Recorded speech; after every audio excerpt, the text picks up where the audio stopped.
Admiral Jack Morrison watched the holographic display as another Arxan dreadnought slipped into orbit, its chitinous hull drinking in the sunlight. The massive vessel joined the already overwhelming fleet that had spent the last 6 hours positioning itself in an elaborate show of force. He counted 37 capital ships now, each one large enough to cast kilometer-wide shadows on the Earth below. "That's the 6th dreadnought in the last hour," Lieutenant Rodriguez reported from her sensor station, her fingers dancing across the haptic interface. "They're really trying to compensate for something, aren't they, sir?" Morrison's lips twitched into a slight smile as he took another sip from his Navy coffee mug, the one with "World's Okayest Admiral" printed on it, a gag gift from last year's Christmas party. The coffee was terrible, but that was tradition. "Remember what my old man used to say about guys with big trucks, Rodriguez?" "Can't say that I do, sir." "The bigger the truck, the smaller the—" Morrison was cut off by the sudden materialization of the Arxan ambassador's hologram in the center of the United Defense Council chamber. The aliens' 3 eyes blinked in asynchronous patterns, a sign of agitation in their species. The collection of military and civilian leaders seated around the circular table straightened in their chairs, all except Morrison, who took another deliberate sip of his coffee and left his boots firmly planted on the table's polished surface. "Humans," the ambassador's translator rendered its chittering into English. "Your continued resistance to integration with the Arxan Confederation has been noted. However, in light of your—" A pause, all 3 eyes focusing on Morrison's boots. "Primitive development stage. We are prepared to be merciful." Morrison raised an eyebrow. "Well, ain't that generous of you?" The ambassador's carapace flushed a deeper shade of purple. "Your sarcasm is noted, but irrelevant. We have scanned your pitiful fleet. 50 ships, none larger than what we would consider a light cruiser. Barely worth the energy required to add them to our collection. But you want them anyway," Morrison drawled, setting down his coffee. "I'm touched. It is required by Confederation law that all spacefaring species contribute their military assets to the greater whole upon joining. Your contribution will be—" Another pause, this one dripping with disdain. "Symbolic at best." The council chamber remained silent as the ambassador's hologram gestured, bringing up a tactical display of Earth's fleet holding position in lunar orbit. 50 ships arranged in a standard defensive formation that any first-year Academy cadet could have improved upon. The ambassador's third eye twitched at the apparent sloppiness.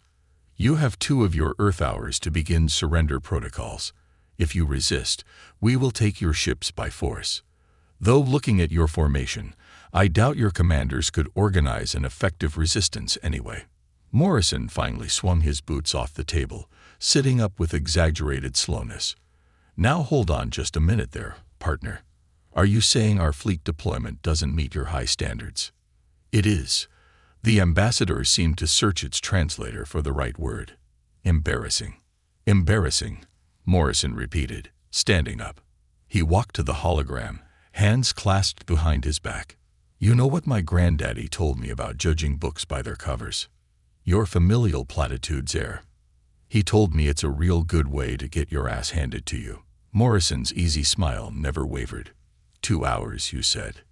2 of your Earth hours, the ambassador confirmed, its tone suggesting it was already bored with the conversation.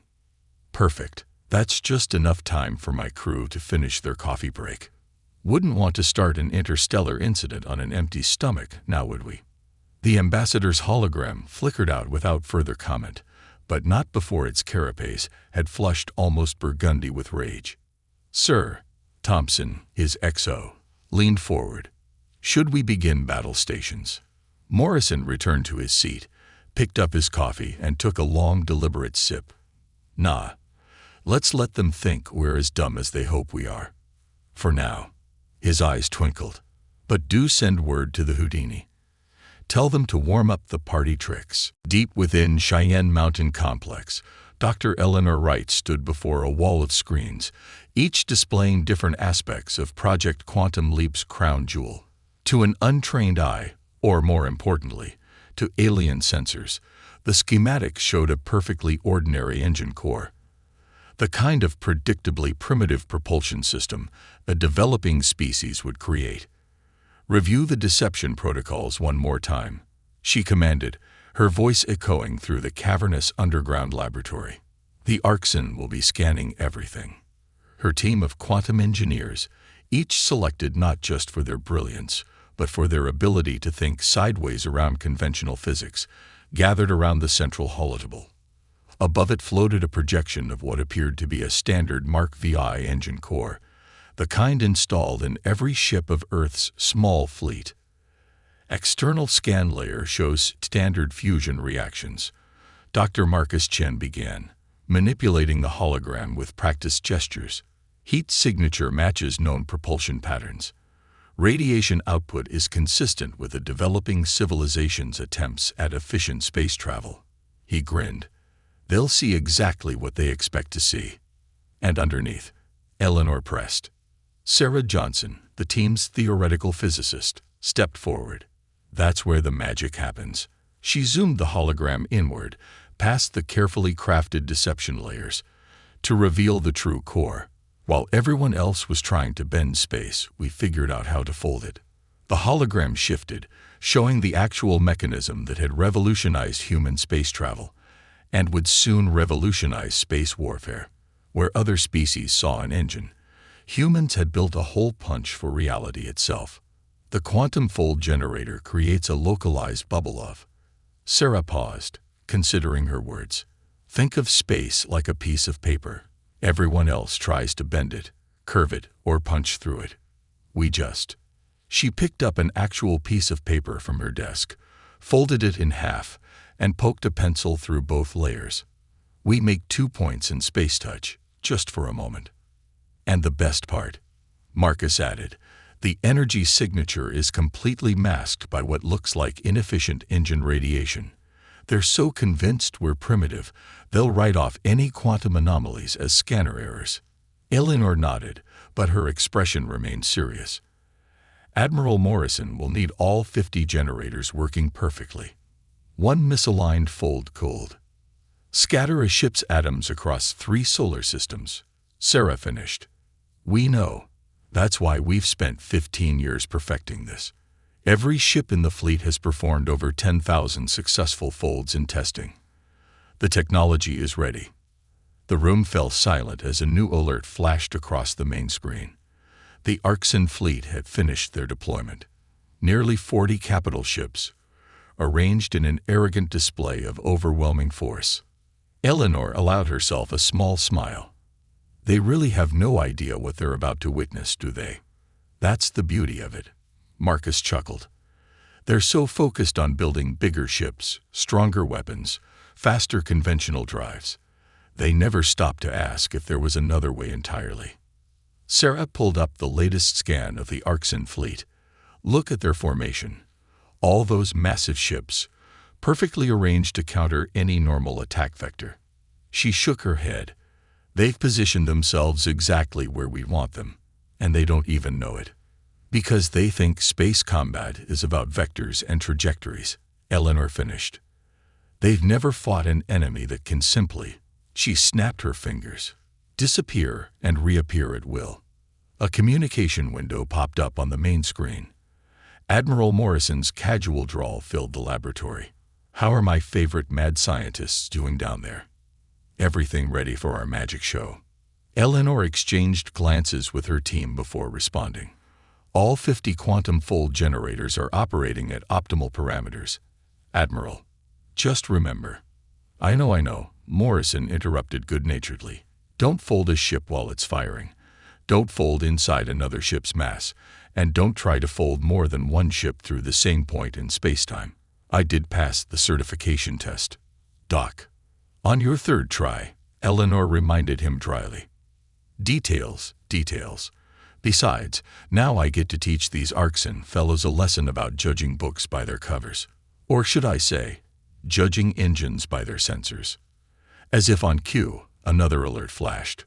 1 hour until the Arxen deadline. Eleanor looked at her team. Ladies and gentlemen, Let's give humanity a show they'll never forget." Marcus grinned. "And give the Arxen something they'll never see coming." Receiving transmission from the Arxen flagship, "Sir," Lieutenant Rodriguez announced, her voice carefully neutral. "They're requesting visual confirmation of our surrender preparations." Admiral Morrison lounged deeper in his command chair aboard the UES Sleight of Hand, Earth's supposed flagship. He took a long sip from his fresh coffee before responding. "Well, we wouldn't want to disappoint our audience, would we? Main screen, if you please." The holographic display flickered to life, revealing the Arxen fleet commander. All three of their eyes narrowed at Morrison's casual posture.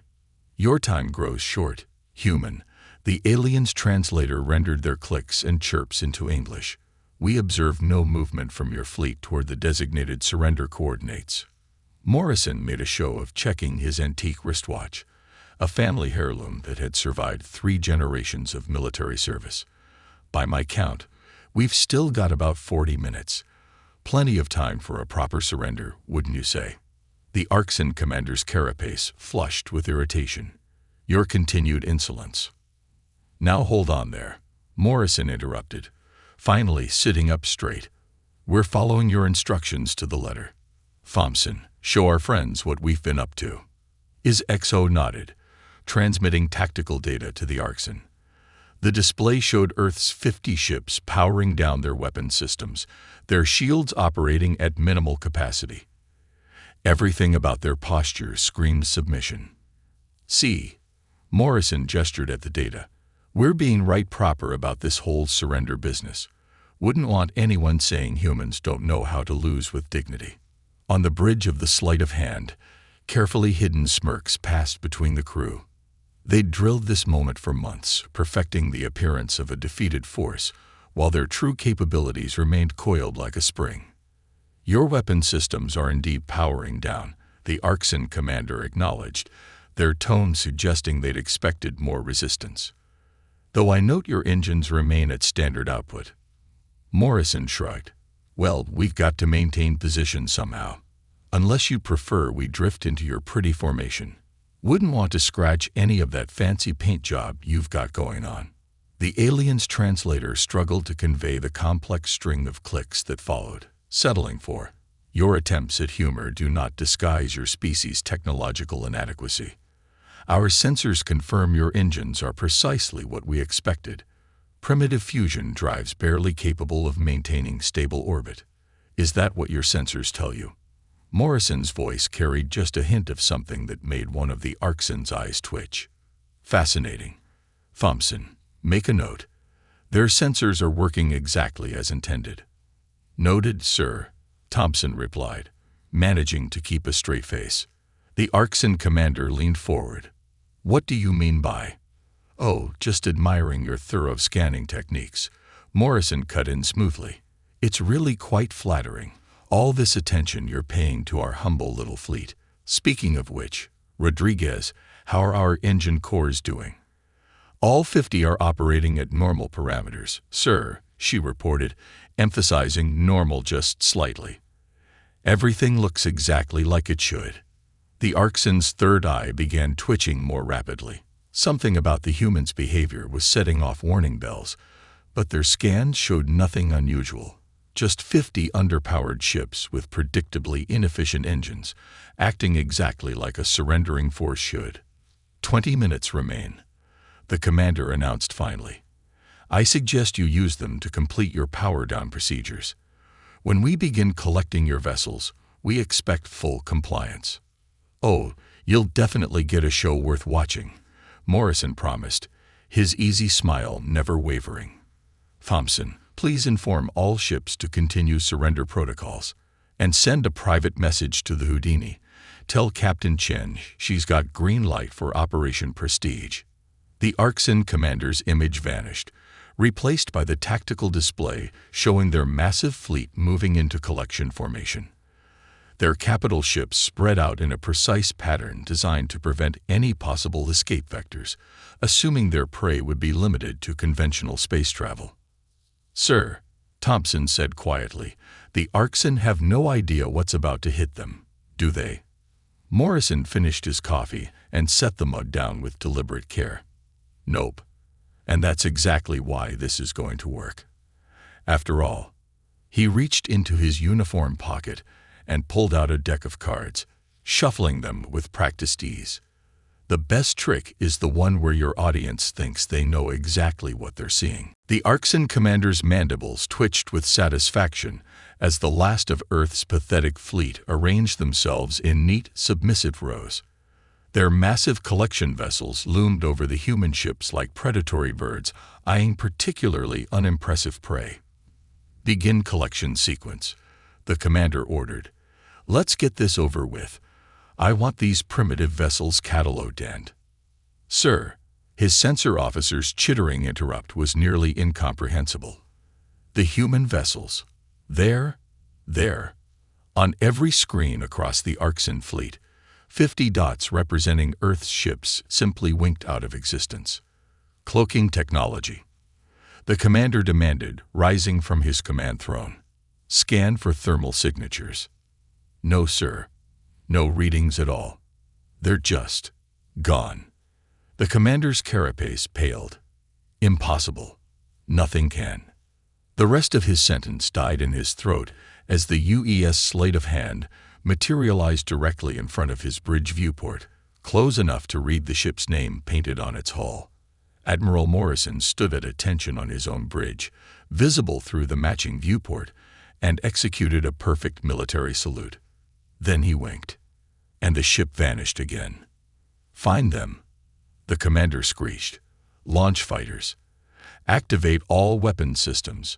They must be using some kind of—" 25 human vessels appeared simultaneously inside the Arxan formation, each one occupying a precise position in the blind spots of the massive capital ship's shield arrays.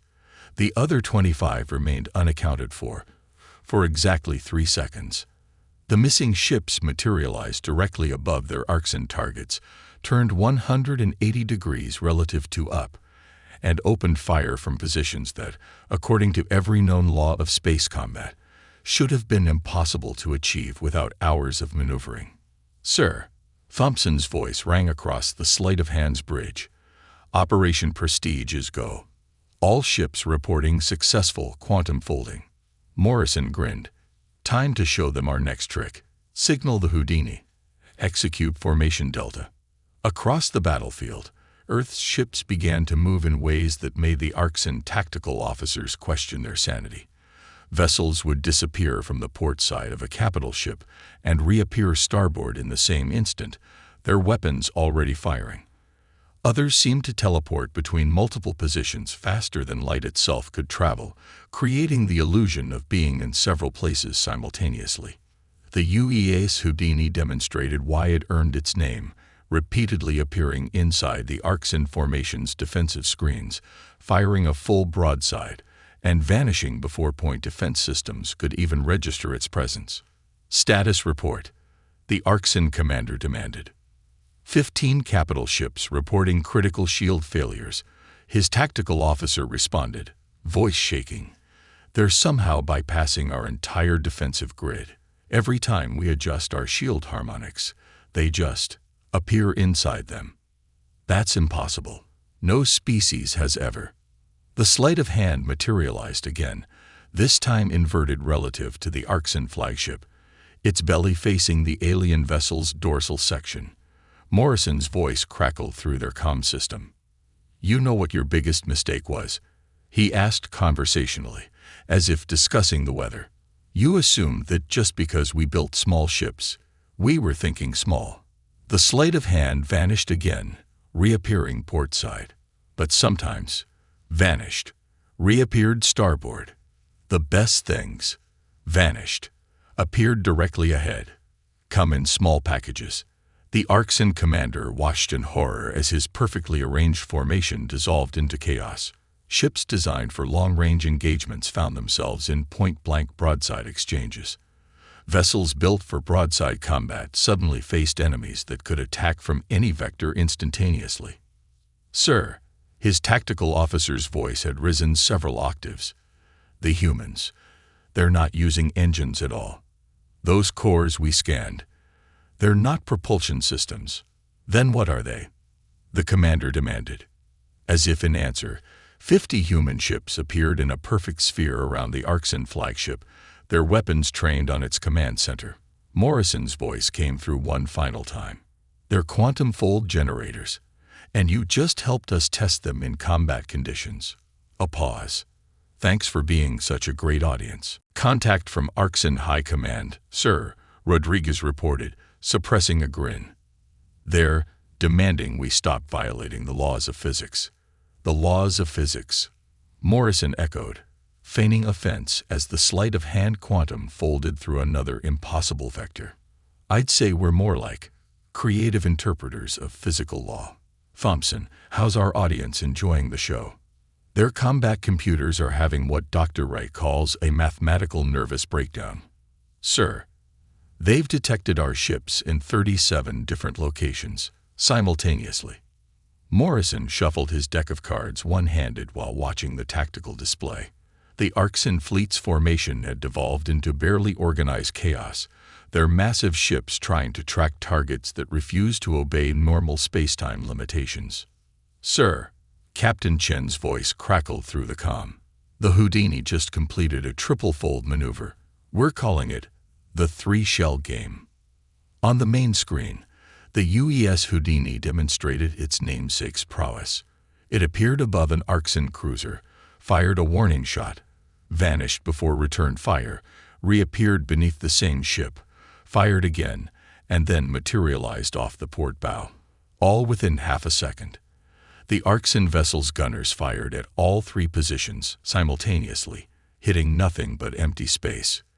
Their tactical officers must be losing their minds, Thompson observed, watching the Arxen ships spray defensive fire in increasingly random patterns. Can't hit what you can't predict, Morrison agreed. And you can't predict what you don't believe is possible. Rodriguez, fleet status. All ships reporting optimal fold generator functionality. The Arxen still haven't landed a single hit. Their targeting systems are designed for normal space combat. They are trying to calculate trajectories for ships that don't actually travel through the intervening space.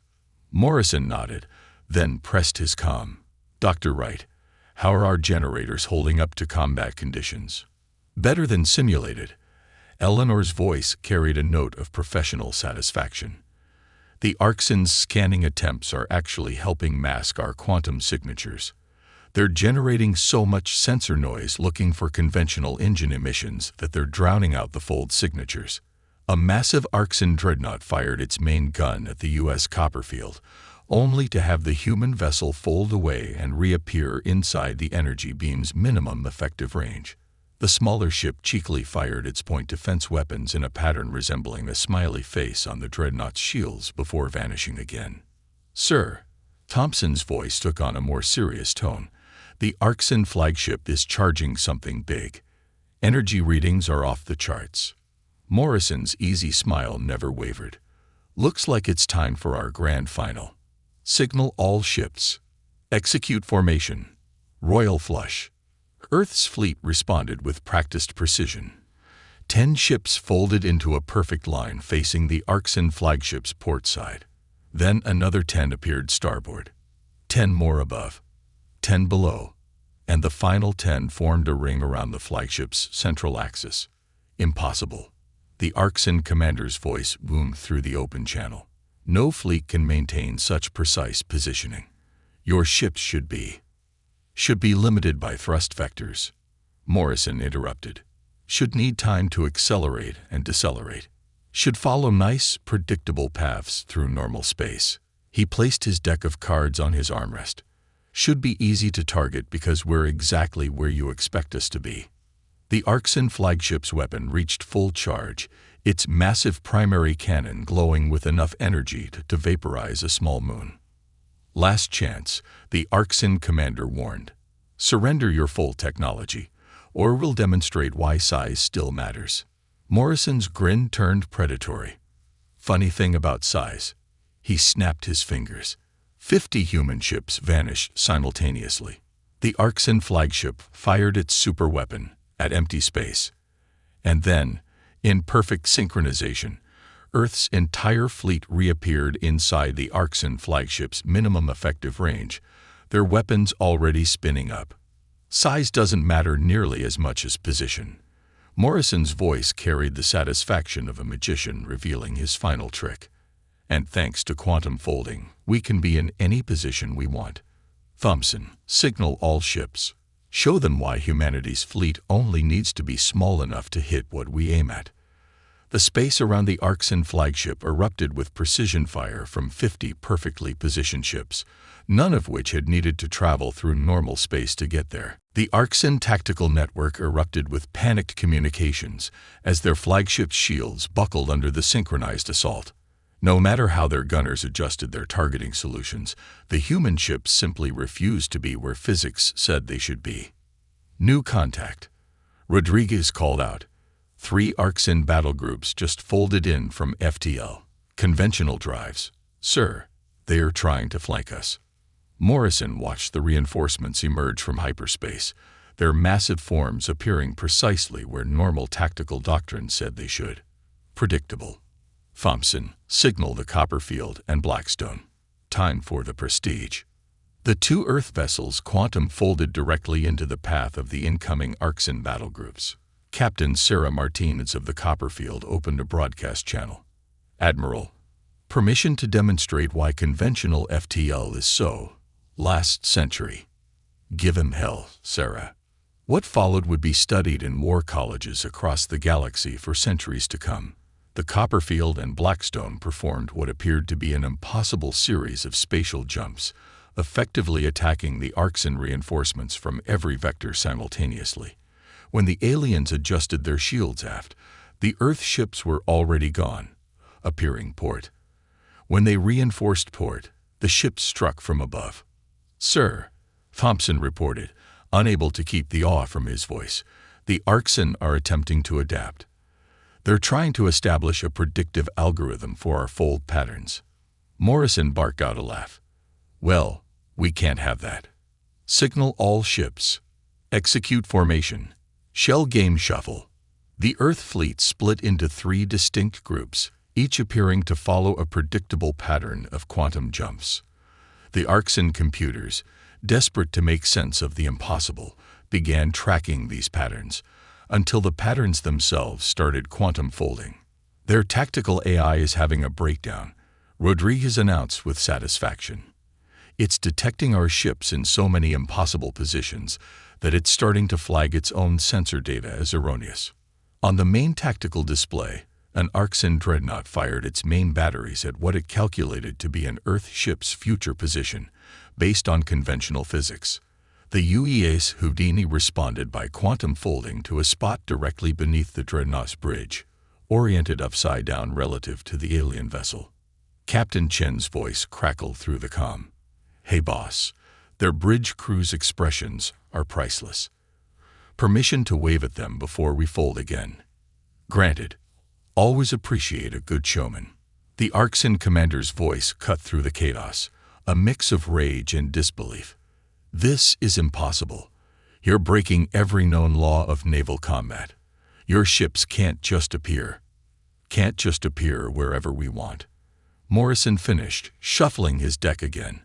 Funny thing about laws. They're really more like guidelines, especially when you figure out there's more than one way to get from point A to point B. He laid out 3 cards face down. See, everybody else thought space travel was about the journey between 2 points. We figured out it was about making those 2 points the same point. As if to demonstrate, the sleight of hand quantum folded through 3 positions simultaneously, its afterimages creating the illusion of 3 identical ships. The Arxen gunners, already struggling with targeting solutions, completely lost track of which ship was real. Sir, Thompson's excitement was palpable. The Arxen fleet's formation is completely broken.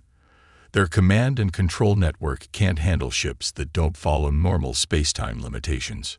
Morrison nodded, watching as the mighty Arxen armada, designed for grand battles across vast distances, found itself completely outmaneuvered by a numerically inferior force that simply refused to play by the rules. "Send to all ships," he ordered, his voice carrying the satisfaction of a master performer reaching his final. "Execute operation.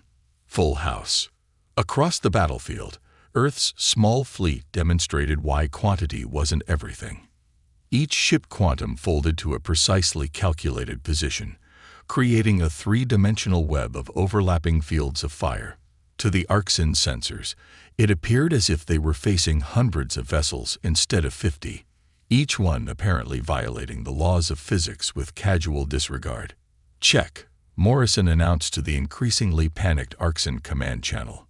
"And mate, target their flagship's primary power conduits," Morrison ordered, his casual demeanor finally giving way to focused intensity. "Let's show them our final trick." The sleight of hand quantum folded to within meters of the Arxen flagship's hull, a position that should have been suicide, according to every naval combat manual ever written. But as the massive alien vessel's point defense systems tracked and fired, the Earth ship simply wasn't there anymore. "Multiple quantum signatures detected," Rodriguez reported. "The Arxen are trying to copy our fold technology on the fly. They're failing spectacularly." Through the tactical feed, they watched an Arxen cruiser attempt some kind of spatial jump. The massive ship's engines flared with exotic energy, and it moved exactly 3 meters to the left. "Bless their hearts," Morrison muttered. "They're trying to replicate 15 years of quantum research with battlefield observations. Thompson, get me Dr. Wright." Eleanor's voice came through immediately. "Already seeing it. Admiral, they're attempting to brute force quantum tunneling without understanding the underlying principles. At this rate, they're going to." A blinding flash lit up the battlefield as one of the Arxen ships, attempting to copy the fold technology, disappeared in a spectacular explosion of multidimensional energy. "Do that," Eleanor finished grimly. "Their power systems can't handle the quantum stress. They don't understand that our engines aren't engines at all." Morrison nodded. "Send that analysis to all ships. I don't want anyone getting caught in their failed experiments." Rodriguez, status of the enemy fleet. "Disorganized and breaking formation, sir. Their combat doctrine is completely falling apart. Individual ship commanders are starting to ignore central command, each trying different strategies to counter our folds." On the main screen, the battle had devolved into chaos, but a very specific kind of chaos. Earth's ships moved with precision and purpose, each quantum fold calculated to create maximum tactical advantage. The Arxen fleet, by contrast, fired wildly at sensor ghosts and phantom positions. "Sir," Thompson's voice cut through the tactical chatter, "the Houdini just pulled off something. Well, you need to see this." The display shifted to show Captain Chen's ship quantum folding in a sequence that seemed to violate reality itself. The Houdini appeared in 5 different positions simultaneously, its afterimages creating a perfect pentagram pattern around an Arxen dreadnought. Each position fired a single shot before the real ship materialized inside the alien vessel's bridge shield bubble. "Now that," Morrison grinned, "is showmanship." The Arxen commander's voice crackled through the comm, all pretense of superiority gone. How are you doing this?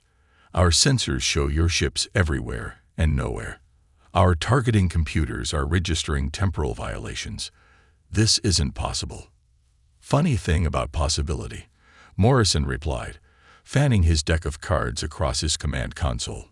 "It's a lot like these cards. Everyone sees 52 pieces of paper bound by rigid rules.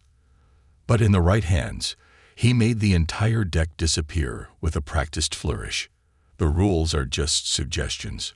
"Multiple Arxen ships powering up FTL drives," Rodriguez reported. "They're attempting to retreat, sir." "Can't have that. Not when we're about to reveal our grand final. Signal all ships. Execute formation. Royal flush." Earth's fleet moved as one, each ship quantum folding in precise sequence. To the Arxen sensors, it appeared as if reality itself was being reshuffled. 50 ships created hundreds of phantom signatures, appearing and disappearing faster than light itself could track. The Arxan flagship found itself at the center of a perfect sphere of human vessels, each one oriented to fire directly through gaps in its fractured shield coverage. Around it, the remainder of the once mighty alien fleet drifted in disarray, their commanders watching in stunned silence. Morrison stood from his command chair, straightened his uniform, and opened a channel to the entire Arxan fleet. "Now, folks, I hope you've enjoyed our little demonstration. But before we begin our final, I have one question." He pulled a single playing card from thin air, the Ace of Spades. "Would you like to see what our ships can do when we're actually trying to hurt you, or would you prefer to discuss the terms of your surrender?" The silence that followed was broken only by the sound of 50 quantum fold generators, humming in perfect harmony, waiting for their next command. 3 days later, Morrison stood before the Galactic Council, his dress uniform pressed to perfection, that same deck of cards dancing between his fingers. The chamber was packed with representatives from every major spacefaring race, all eyes fixed on the human who had rewritten the rules of space combat. The Arxan Confederation. The Grand Speaker's translator rendered their harmonics into English, has filed a formal protest. They claim your quantum fold technology violates the Natural Laws Convention of 2187. Morrison raised an eyebrow. Which law would that be? The one about proper engine design, or the one about ships having to travel through all points between A and B? He performed a perfect one-handed cut with his deck. Because technically, we're not breaking any laws. We're just taking the shortcut. A shortcut that rendered the largest fleet in the galaxy combat ineffective in under an hour, the Arxan representative chittered angrily. Their tactics were flawless. Their formations perfect. Perfect for fighting ships that have to follow normal spacetime rules. Morrison agreed amiably. Problem is, nobody told us we had to play by those rules. In fact, he pulled out his antique watch, checking it with exaggerated care. Right about now, Dr. Wright should be demonstrating something interesting back home. The chamber's main holographic display activated, showing a live feed from Earth orbit. The UES Houdini hung in space, its quantum fold generator spooled up to full power. As the council watched, the ship executed a series of folds that should have been impossible, appearing simultaneously in a dozen different positions, each one perfect for a different tactical scenario. "You see," Morrison continued, addressing the stunned silence, "while everyone else was building bigger ships with bigger guns, humanity took a step back. We asked ourselves, why travel through space at all, when we could simply make 2 points in space the same point?" He spread his cards in a perfect fan. "It's like this deck. 52 cards, but in the right hands." The cards vanished, only to reappear scattered across the chamber, each one hovering before a different council member. They can be everywhere at once. The Grand Speaker leaned forward. The implications of this technology. It changes everything. Fleet doctrine, defensive strategies, the very nature of space combat itself. That's kind of the point, Morrison agreed, the card suddenly back in his hands. Size doesn't matter when you can appear anywhere. Numbers don't count when 50 ships can hit like 500. And the biggest gun in the galaxy can't hit what isn't there when you pull the trigger. The Arxan fleet. Another council member spoke up. They're requesting immediate technology sharing under the Galactic Defense Pact. Morrison's grin turned predatory. Funny thing about that. See, they insisted our primitive engines weren't worth studying. Wrote them off as inefficient fusion drives. Never occurred to them that maybe, just maybe, we wanted their sensors to see exactly what they expected to see. The chamber erupted in multilingual chatter as the implications sank in. Humanity hadn't just developed revolutionary technology. They'd hidden it in plain sight, letting their rivals' own assumptions blind them to the truth. But the most important lesson, Morrison continued, his voice cutting through the chaos, isn't about the technology at all. It's about assumptions. The Arxan assumed a small fleet meant a weak fleet. They assumed primitive-looking engines meant primitive technology. And they assumed that because they couldn't imagine doing something a different way, It couldn't be done at all. He placed his deck of cards on the council table, next to the formal protest documents. So here's humanity's response to the protest. We didn't break any laws of physics. We just found a loophole big enough to fly a fleet through. And if anyone else wants to learn how, his grin widened. Well, maybe next time try asking nicely instead of demanding surrender. As if to punctuate his point, the Houdini executed one final quantum fold in the display, appearing simultaneously in 50 different positions around Earth, a perfect demonstration of how humanity's small fleet had changed the face of space combat forever. Now then, Morrison concluded, picking up his cards once more, who's ready for an encore?